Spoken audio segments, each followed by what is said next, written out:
Hello, and welcome to 5-Minute Math.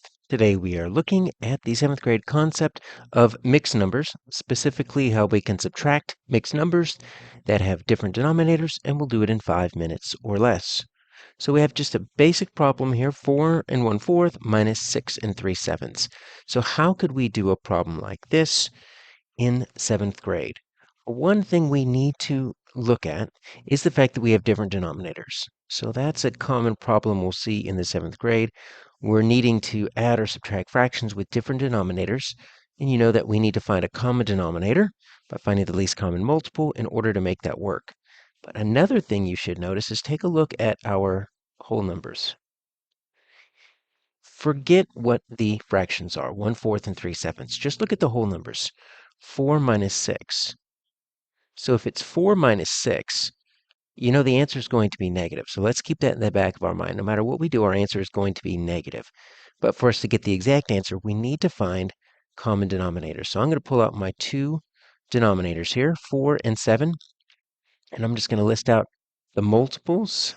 So 4, 8, 12, 16, 20. Let's go for the first 5 of each, 21, 28, 35. I don't see a common multiple, but my 4s are kind of lagging behind.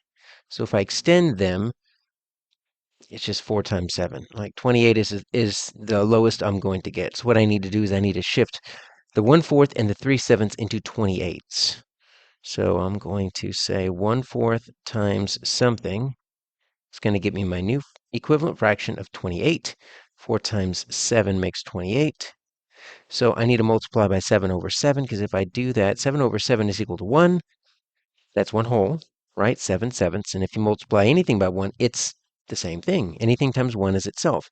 So I'm not really making a new fraction. I'm just making this 1/4 look different. Multiply straight across. 1 times 7 is 7. So 1/4 is equal to 7/28.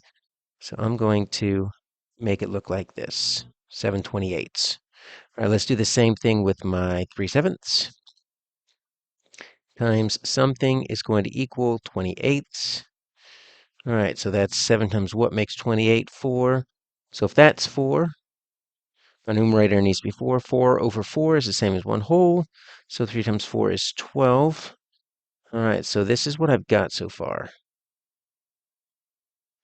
I've got 4 and 7/28 minus 6 and 12/28. All right, so let's deal with the fractions first.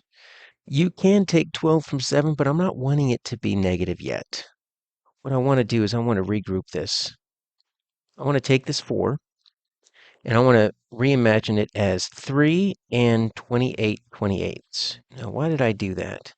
Well, 28/28 is just 1. So I just kind of decomposed my number into 3 wholes and then 28/28.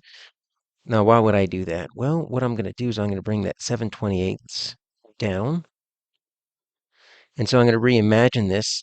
I'm going to add those two fractions. So 4 and 7/28 is the same thing as 3 and 35/28. That's a weird looking mixed number because I do have an improper fraction. But what this does is this lets me at least subtract the fractions. I want to at least subtract the fractions before I get into having to subtract the whole numbers. So take a look at this. I've got 35. Let's just take a look at our fractions. 35 minus 12. So what is that going to equal? 35 minus 12, that is going to be 23/28. Okay? But now I've got my 3 minus 6. And if we look at our 3 minus 6, if we wanted to kind of imagine it on a number line here, so let's say there's my 0, right? What I'm doing is I'm starting at about 3, and let's call that my 3 and 35/28. I need to subtract or go this way, 6 and 12/28. So I've already got my fraction subtracted. But when I move over 6, you notice I'm going to do 3 minus 6. That's going to get me 3, gets me to my 0, and then I have to go an extra 3. So we're going to end up with this negative fraction, which is a little bit strange looking because we typically don't have that. But my answer here is -3 23/28.